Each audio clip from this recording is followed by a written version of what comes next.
প্রশান্তি জড়িত নিদ্রা মানুষের জীবনের একটা অত্যন্ত গুরুত্বপূর্ণ সুখ এবং প্রয়োজনীয়তাও। দেখতে গেলে এই সংসারের প্রত্যেক পশু পাখি, প্রত্যেক জীব অবশ্যই নিদ্রা প্রাপ্ত করেন, কিন্তু মানুষ, যার মধ্যে বিচার বিবেচনা করার শক্তি অন্যদের থেকে অনেক বেশি, তার কিন্তু ঘুমের কিছু সমস্যা অবশ্যই হয়। কি বলেন, তাই তো? এবার এর কারণ কি? চিন্তা। এবার চিন্তা আমাদের সবার জীবনে আছে। আমরা সকলে জানি যে চিন্তা কখনো আমাদের সাহায্য করে না, তাও আমাদের জীবনে আছে। কেন? চিন্তার মাধ্যমে কি কখনো কোনো সমস্যার সমাধান হয়েছে? অর্থের চিন্তা করলে কি অর্থ লাভ হয়? ভবিষ্যতের চিন্তা করলে কি ভবিষ্যৎ ঠিক হয়ে যায়? স্বাস্থ্যের চিন্তা করলে কি স্বাস্থ্য নিজে থেকেই ঠিক হয়? হয় না। তাহলে এই সব কিছু থেকে আমাদের একটা ছোট্ট শিক্ষা অবশ্যই লাভ করা উচিত। আপনিও আপনার কাঁধ থেকে চিন্তার এই বোঝা নামিয়ে ফেলুন, আর এই সব ইচ্ছে একত্রিত হয়ে আমাদের মনে চিন্তা উৎপন্ন করে। তাই এই চিন্তাগুলিকে ত্যাগ করুন, প্রকৃতির প্রেমের ওপর বিশ্বাস রাখুন। মনে রাখবেন, যিনি চিন্তামুক্ত হবেন তিনি চিতামুক্ত হবেন। সুখের নিদ্রা প্রাপ্ত করুন, আর নিদ্রায় যাবার আগে আমার সাথে ভালোবেসে বলুন, রাধা রাধা। মহাদেব, সেই দেবতা যিনি মহান, যাকে দেবতাদের দেবতা বলা হয়, যিনি হলেন আমার আরাধ্য। কখনো আপনার মনে এই প্রশ্ন এসেছে যে শিবকেই কেন মহাদেব বলা হয়, অন্য কোনো দেবতাকে কেন বলা হয় না? সেই কারণ মহাদেবের মধ্যে, ওনার মধ্যে এমন এক বিশেষ গুণ রয়েছে যা অন্য কারণ নেই। তা হলো নিঃস্বার্থ হয়ে মানুষের সেবা করা। যদি প্রয়োজন পড়ে, যদি সৃষ্টির পথে বিনাশের কালো মেঘ ছেয়ে থাকে, তখন নিজের প্রাণের চিন্তা না করে হলাহল পান করার জন্য প্রস্তুত থাকেন মহাদেব। আর এই অদ্বিতীয় ত্যাগের জন্যই শিবকে মহাদেব বলে ডাকা হয়। এবার যদি কোনো মানুষও নিঃস্বার্থ ভাবনার দ্বারা নিজেকে অর্পণ করে দেয় এই জগতের কল্যাণের জন্য, মানুষের সেবার জন্য, তাহলে তিনিও মহাপুরুষ, মহামানব হতে পারেন। যদি কেউ অভুক্ত থাকেন, তাহলে নিজের থালা থেকে অর্ধেক খাবার তাকে দিয়ে দিন। যদি কেউ অসুস্থ হন, তাহলে তাকে সেবা করার, চিকিৎসা করার চেষ্টা করুন। এই জীবন শুধু নিজের জন্য নয়, অন্যদের প্রতি, সমস্ত সংসারের প্রতি উৎসর্গ করুন। যদি এইসব মানুষ শিখে যান, তাহলে তিনি মহাদেবের পথে অগ্রসর হতে পারেন। যদি মানুষ নিঃস্বার্থ ভাবনার দ্বারা এই সংসারের সেবা করতে শিখে যান, তাহলে তিনি নিশ্চিত রূপে মহামানব অবশ্যই হতে পারবেন। আসুন আমার সাথে ভালোবেসে বলুন, রাধা রাধা। স্বর্ণ, হিরে, মুক্ত, মানিক, এই সব কিছুকে আগে পাথর বলা হতো। তাহলে এমন কি হলো যে এদের রত্ন বলা হয়? আর রত্ন তা বাস্তবে আসলে কি? এটা হলো সেই পাথর যাকে আগে আগুনের তাপ সহ্য করতে হয়েছে, পরখ করা হয়েছে, যাচাই করা হয়েছে, এদের কাটার চেষ্টা করা হয়েছে, কিন্তু তারা কখনোই নষ্ট হয়নি, বরং তারা আরো উদ্ভাসিত হয়েছে, আরো উজ্জ্বল হয়েছে, এই সংসারে আরো প্রকাশ ছড়িয়ে দিয়েছে।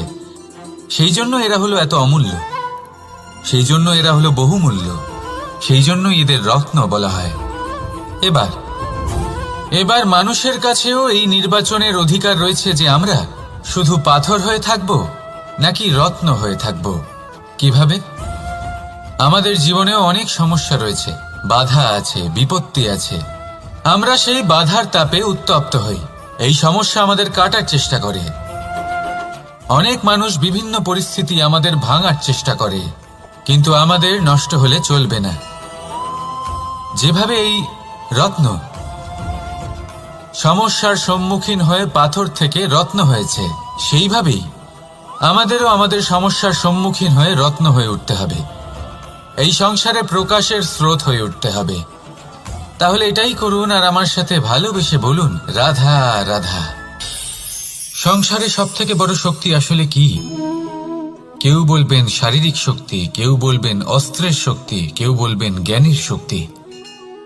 ঠিক আছে, কিন্তু যদি আমি বলি সংসারের সব থেকে বড় শক্তি হল শক্তি কোনো এক তথ্যের, আজ্ঞে হ্যাঁ, তথ্য। এই তথ্য নিজেই কিন্তু খুব শক্তিশালী, অত্যন্ত শক্তিশালী অস্ত্র হলো এই তথ্য। আর সত্যি বলতে অনুচিত তথ্যের থেকে অনেক বেশি ঘাতক হলো অসম্পূর্ণ তথ্য। যেরকম আজ শাম্ব রুক্মির সাথে করেছে, ওকে অসম্পূর্ণ তথ্য দিয়েছে, তার ফলে বিনাশ হলো। যদি এইভাবেই আপনার কাছেও কোনো অসম্পূর্ণ তথ্য আসে, আর যদি আপনি তা পরখ না করে দেখেন, যাচাই না করে দেখেন, আর নিজের কর্ম করেন, তাহলে উত্থানের বদলে আপনি পতনের সম্মুখীন হবেন। বিকাশের বদলে আপনার বিনাশ হয়ে যাবে। মনে রাখবেন একটা অত্যন্ত গুরুত্বপূর্ণ কথা, সঠিক তথ্য পাওয়া সঠিক তথ্য দেওয়ার থেকে অনেক বেশি গুরুত্বপূর্ণ। আশা করি এই কথা আপনি বুঝেছেন। জীবনে যখনই কোনো তথ্য আপনি পাবেন, সেই বিষয়ে ভেবে দেখুন, পরখ করে দেখুন, যাচাই করুন, তারপর নিজের কর্ম করুন। আর আমার সাথে ভালোবেসে বলুন, রাধা রাধা। ধর্ম এবং প্রেম, এই দুই হলো একই মুদ্রার দুই পিঠ। যদি এদের মধ্যে কোনোটা নষ্ট হয়ে যায়, তাহলে দ্বিতীয়টাও থাকে না। কখনো ভেবেছেন এমন কেন হয়? তার জন্য আগে আপনাকে বুঝতে হবে যে ধর্ম আসলে কি।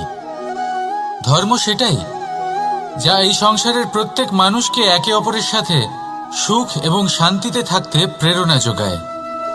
এই প্রেরণার আধার হলো প্রেম। প্রেম সেটাই যা আপনার মধ্যে অন্য কারোর প্রতি করুণাবোধ জাগিয়ে তোলে, সম্মান জাগিয়ে তোলে। এবার যদি প্রেম চলে যায়, তাহলে সবার আগে বিনাশ হবে সম্মান আর করুণাবোধের। এবার যেখানে না প্রেম রয়েছে, না সম্মান রয়েছে, না করুণা রয়েছে, সেখানে ধর্ম কিভাবে বাস করবে? অশুভ ইচ্ছে জাগ্রত হয়ে ওঠে, ক্রোধ জাগ্রত হয়ে ওঠে, অহংকার জাগ্রত হয়ে ওঠে, আর তারপর আরম্ভ হয় অধর্মের। তাই যা যা ভাবনা আপনার অন্তরে প্রবেশ করছে, করতে দিন, কিন্তু যাই হোক না কেন, এই প্রেমকে নিজের থেকে দূরে যেতে দেবেন না। এই প্রেমকে চিরকাল নিজের কাছে রাখুন, নিজের হৃদয়। আর এই প্রেম ভাব নিয়ে বলুন, রাধা রাধা। মানুষের জীবনে উন্নতি লাভ করার জন্য তিনটি স্তম্ভের প্রয়োজন হয়।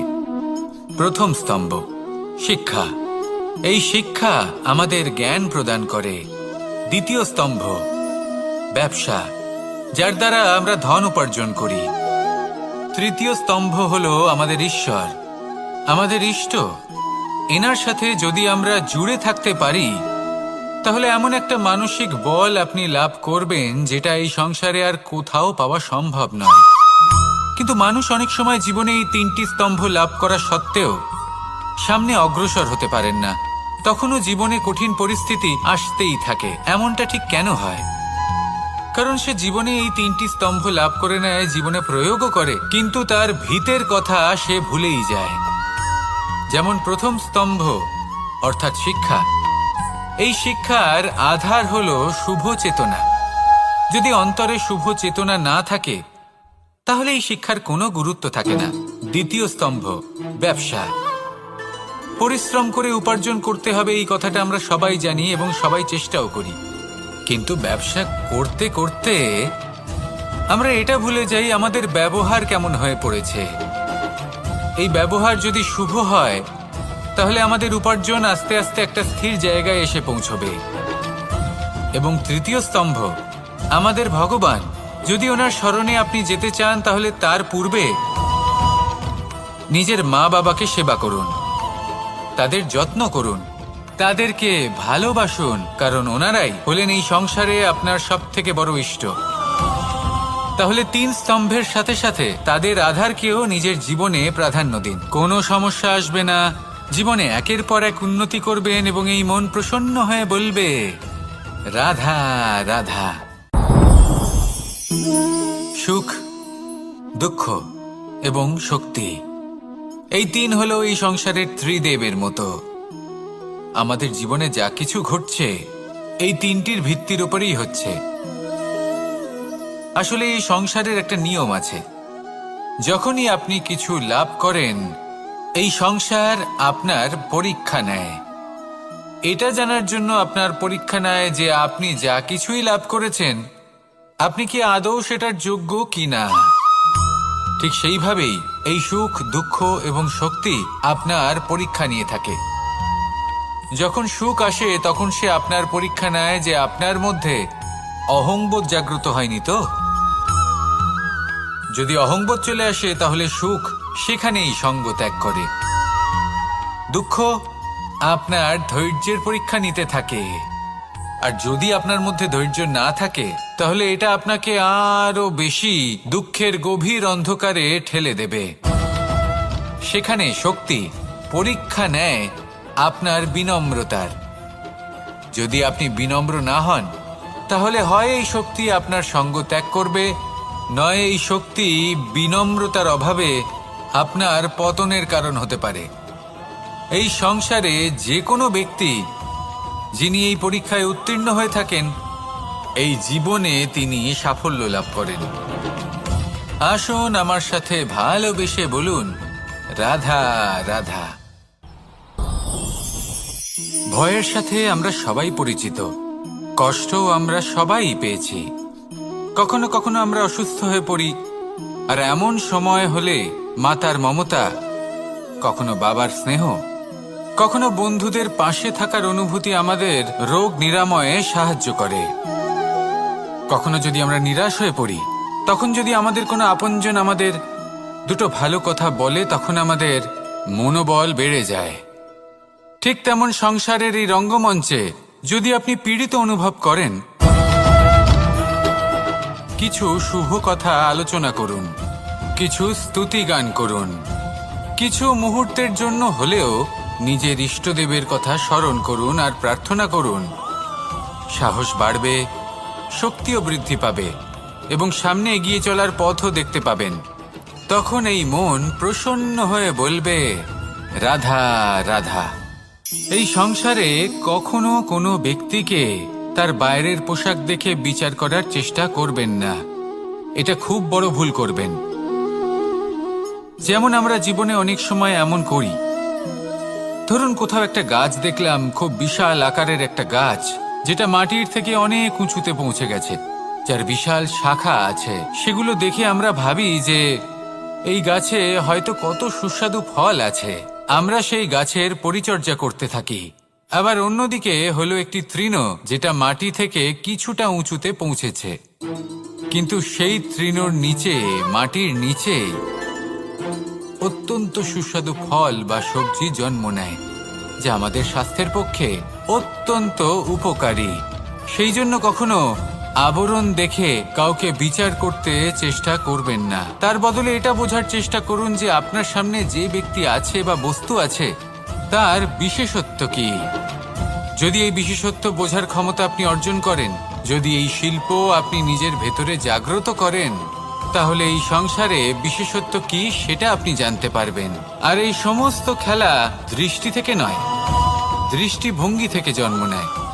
দৃষ্টিভঙ্গি সবসময় শুভ রাখুন আর আমার সাথে ভালোবেসে বলুন, রাধা রাধা। যখন আমরা কোনো বনে প্রবেশ করি তখন এই সবুজ ঘাস দেখে, এই কোমল ঘাস দেখে আমাদের মন প্রফুল্ল হয়ে ওঠে। ভিন্ন ভিন্ন প্রজাতির ফুল, ভিন্ন ভিন্ন রঙের ফুল দেখে এই মন আনন্দে ভরে ওঠে। এখানে শিশুরা আনন্দ লাভ করে, বড়রা ভোজন গ্রহণ করেন, কথাবার্তা বলেন, হাঁটাহাঁটি করে বেড়ান।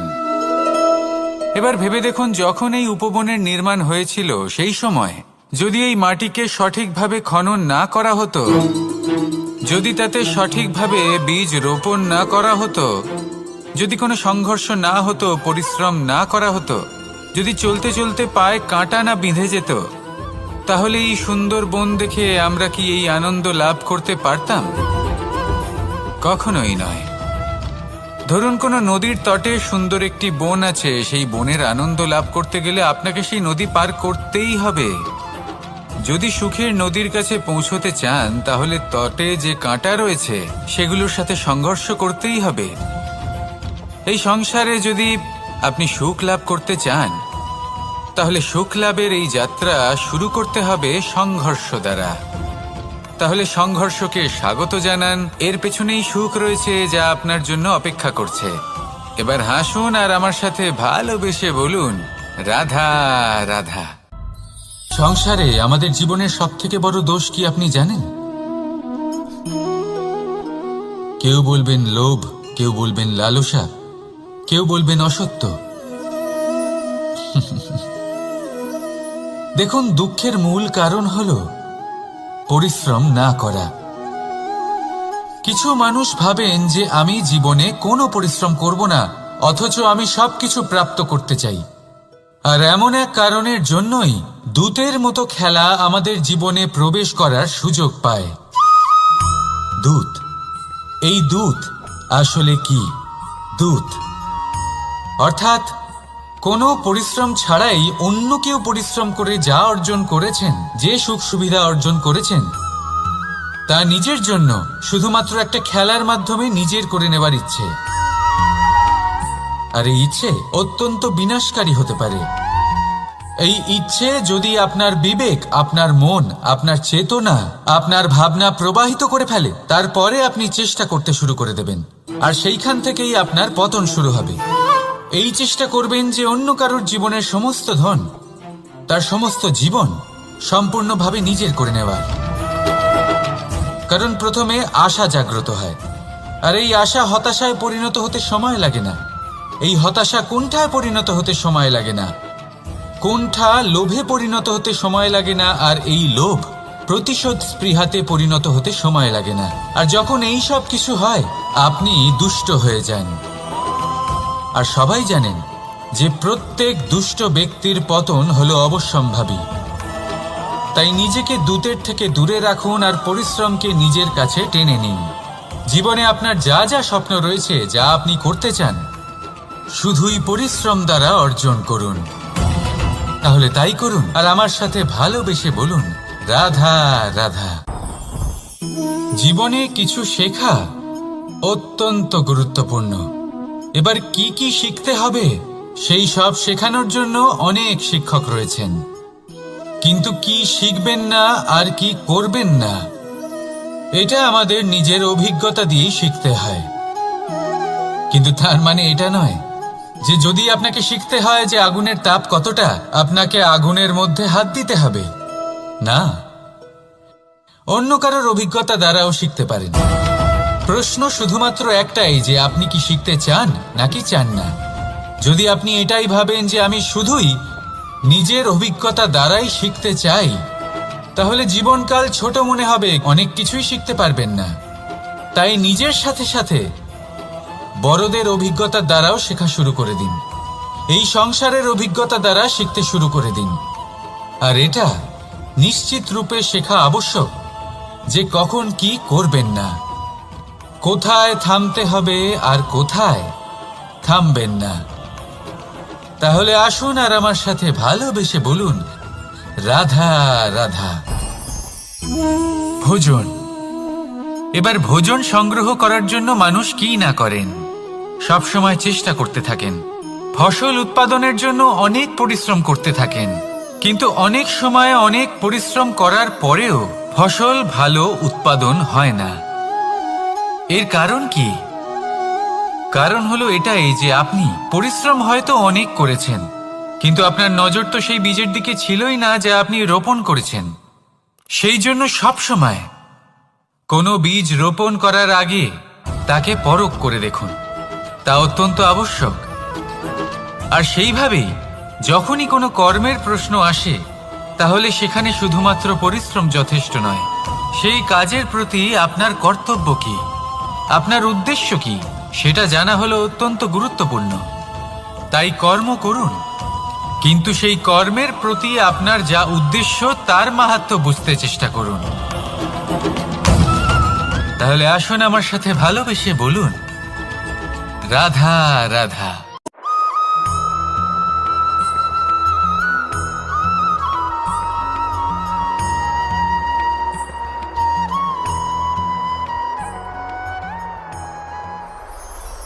কখনো কখনো আমরা ভাবি যে কোনো ব্যক্তি যিনি ধর্মের পথে চলেছেন, যদি তার দ্বারা কোনো ভুল হয়ে থাকে তাহলে নিয়তি তাকে সেই মুহূর্তেই কঠোর শাস্তি দেন। কিন্তু সেই সব মানুষ যারা সংসারের সবথেকে বড় অধর্মী, বহু নিকৃষ্ট মানের কাজ করেন, তাদের নিয়তি অনেক সুযোগ দেন। তাদের নিয়তি এরকম কঠোর প্রহার করেন না। এই ভাবনা কখনো না কখনো মনে আসেই। ভেবে দেখুন কেন? আসলে জীবনকে বেশিরভাগ মানুষ একভাবেই দেখে থাকেন, বিভিন্ন স্তরে একে দেখা উচিত। এবার আপনি বলুন, এই সংসারে কোনো অধর্মী কখনো প্রেরণার উৎস হতে পারেন? কখনোই নয়। যে মানুষ নিজের আত্মাকে মলিন করে ফেলেছেন, তিনি এই সংসারকে কিভাবে প্রেরণা যোগাবেন? উনি নিজেই বুঝতে পারেন না কোনটা করা উচিত, ধর্ম কোনটা। তাই নিয়তি তাকে একটা সুযোগ দেন, এটা বোঝার সুযোগ দেন যে কোনটা উচিত, কোনটা ধর্ম। সুযোগ দেন নিজের বিবেক জাগিয়ে তোলার, তাকে সুযোগ দেন নিজের অন্তরাত্মার ডাক শোনার। যখন তাতেও কাজ হয় না, তখন নিয়তির কাছে একটাই পথ বাকি থাকে, আর তা হল মহাবিনাশ। মহাবিনাশ হয়তো দেরিতেই আসতে পারে, কিন্তু তা অবশ্যই আসবে। আর যখন মহাবিনাশ আসে, তখন মহাবিনাশের যন্ত্রণা সমগ্র মানব জীবনের যন্ত্রণার থেকে অনেক বেশি হয়। এই কথাটা সবসময় মনে রাখবেন। আর অন্যদিকে যে মানুষ ধর্মের পথে চলছেন, তার দ্বারা যদি কোনো ভুল হয়ে থাকে, তখন নিয়তি তার পরীক্ষা নেন। কিছুক্ষণের জন্য মানুষের মনে হতে পারে নিয়তি তাকে কঠোর শাস্তি দিয়েছেন, কিন্তু সময়ের সাথে আমরা সবাই দেখি যে যখন সেই মানুষ সেই পরীক্ষায় উত্তীর্ণ হন, এই সমস্ত সংসারের জন্য প্রেরণার উৎস হয়ে ওঠেন। অর্থাৎ নিয়তি প্রত্যেক মানুষকে তার কর্ম অনুসারে উচিত ফলও দেন, উচিত শাস্তিও দেন। পার্থক্য হলো শুধুমাত্র সময় আর আপনার দৃষ্টিভঙ্গি। তাই ধর্মের পথে চলুন আর আমার সাথে ভালোবেসে বলুন, রাধা রাধা। দ্বিধাবোধ। অনেক সময় আমরা জীবনে সেই বাঁকে এসে পৌঁছই যেখানে আমরা বুঝতেই পারি না যে এবার কোন দিক নির্বাচন করা উচিত। কখনো এদিকে যাওয়া উচিত মনে হয়, কখনো ওদিকে যাওয়া উচিত মনে হয়, কখনো দুদিকেই যাওয়া প্রয়োজনীয় বলে মনে হয়, কিন্তু তা তো সম্ভব নয়। কখনো কখনো এটা মনে হয় যে এখানেই থেমে যাওয়া ভালো, কোথাও না যাওয়াই শ্রেয়। এবার একেই তো দ্বিধাবোধ বলে। সংসারে এমন কোনো দ্বিধা নেই যার সমাধান সম্ভব নয়। এই দ্বিধাবোধ স্বাভাবিক। আর আপনার এই দ্বিধাকে আমি একটু সরল করে দিই। দ্বিধাগ্রস্ত হয়ে নির্বাচন করলে তখন এটা মাথায় নিয়ে করবেন যে আপনার এই নির্বাচনের ফলে এই সংসারের ওপর, এই সমাজের ওপর কি প্রভাব পড়তে পারে। নিজের লাভ ক্ষতির বিষয়ে ভাবা ছেড়ে দিন আর কর্ম করুন সংসারের মঙ্গলের জন্য, আগামী প্রজন্মের মঙ্গলের জন্য। ভাবুন আপনার এই নির্বাচনের জন্য কিভাবে তাদের জীবনের উদ্ধার সম্ভব। কারণ এই ভাবনাই হলো উচিত ভাবনা। কারণ অনেক সময় ওষুধ একটু কড়া মনে হতেই পারে, কিন্তু এই ওষুধই তো রোগ মুক্তি ঘটায়। সেইভাবে আপনাকেও এই দ্বিধার মুহূর্তে কঠিন নির্বাচন করতে হতে পারে। এই কঠিন নির্বাচন জীবনে কঠিন পরিস্থিতিও আনতে পারে, কিন্তু যদি এই নির্বাচন ধর্মসঙ্গত হয়, যদি এর দ্বারা সংসারের মঙ্গল হয়, তাহলে এই নির্বাচনই হলো সঠিক নির্বাচন।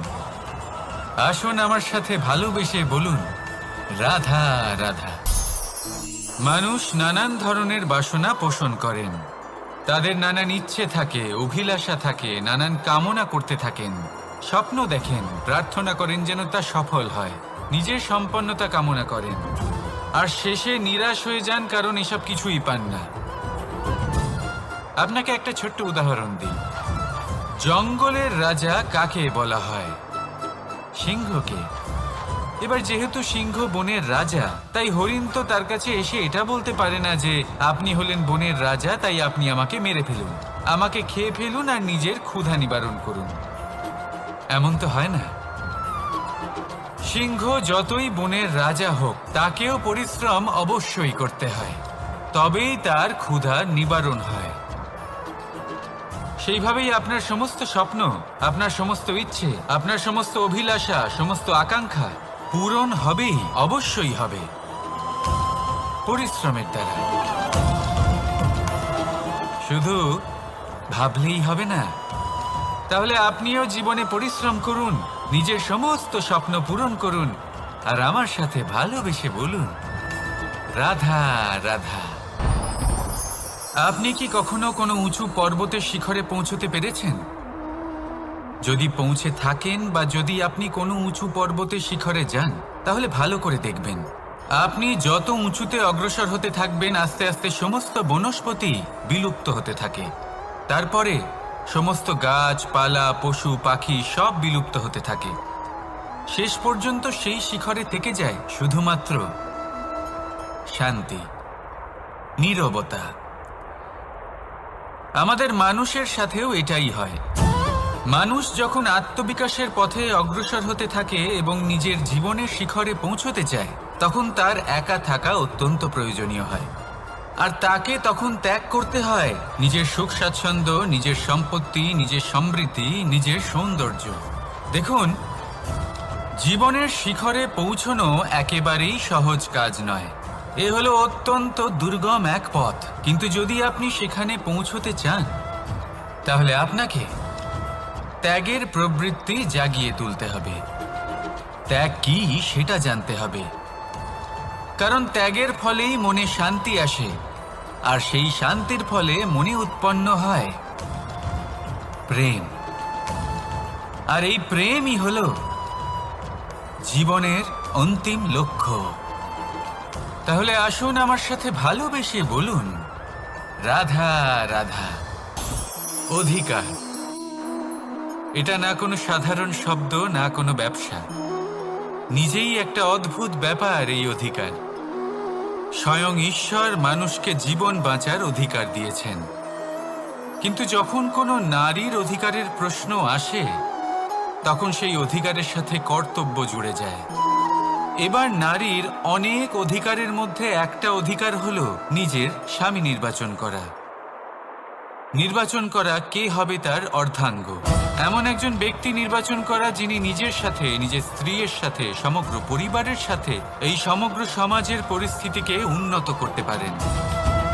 তাহলে ভাবুন, নিজের জন্য স্বামী বেছে নেওয়া কত বড় অধিকার, আর যোগ্য স্বামী বাছা তার থেকেও বড় কর্তব্য। তাই নারীর অধিকারের সাথে যখন কর্তব্য শব্দ জুড়ে যায়, অধিকার নামক শব্দের মাহাত্ম্য আরো বেড়ে যায়। আপনিও নিজের জীবনে নিজের অধিকারের সাথে কর্তব্যকে জুড়ে দেখুন। যদি এরকম করেন, তাহলে সমস্ত স্বপ্ন পূর্ণ হবে, আর মন প্রসন্ন হয়ে বলবে, রাধা রাধা। কর্ম, কর্ম সর্বদাই শান্ত মনে করুন। ভিতের সেই ইটের মতো করুন যে শান্তভাবে 7 হাত গভীরে অবস্থান করে। সবার চোখ যায় শিখরের সেই পতাকার দিকে, কিন্তু শিখরে থাকা সেই পতাকা প্রতীক হলো ভিতের মধ্যে থাকা সেই ইটের শক্তির, যে শান্ত মনে নিজের কাজ করে গেছে। তাই এইভাবেই নিজের কর্ম করুন শান্ত মনে, সন্তোষ ভাব নিয়ে। কলরব যা করার তা আপনার সাফল্যকে করতে দিন, কারণ যখন সাফল্যের এই জয় জয়কার চারিদিকে ছড়িয়ে পড়ে, তখন কর্মের এই মৌনতা আরো শক্তিশালী হয়ে ওঠে। তাহলে আসুন আমার সাথে ভালোবেসে বলুন, রাধা রাধা। পরীক্ষা এমন একটা শব্দ যেটা শুনে সংসারের বেশিরভাগ মানুষই ভয়ভীত হয়ে পড়েন। কারণটা কি? অসফলতার ভয়। পরীক্ষা এই শব্দের যদি আমি অন্য দিকটা দেখাই, তার তাৎপর্য এই নয় যে আপনার দুর্বলতা সবার সামনে তুলে ধরবে। এটা তো হলো সেই যুক্তি যা আপনার বল, সাহস, শক্তিগুলি সবার সম্মুখে তুলে ধরবে। আগে হ্যাঁ, এটাই হলো সেই যুক্তি। আপনি নিজেই কখনো দেখবেন, পরীক্ষার সময় আপনার অন্তরের অনেক গুণ বাইরে বেরিয়ে আসে। এমন কোনো শক্তির উদ্ভব হয় যার বিষয়ে আপনি নিজেও জানতেন না, ঠিক কিনা? তাই এই পরীক্ষাকে কখনো ভয় পাবেন না। বিশ্বাসের সাথে নির্ভীক হয়ে এটার সম্মুখীন হন। দিনের শেষে এই পরীক্ষা শুধুই আপনাকে উজ্জ্বল করবে, আপনাকে আরো শ্রেষ্ঠ করে তুলবে।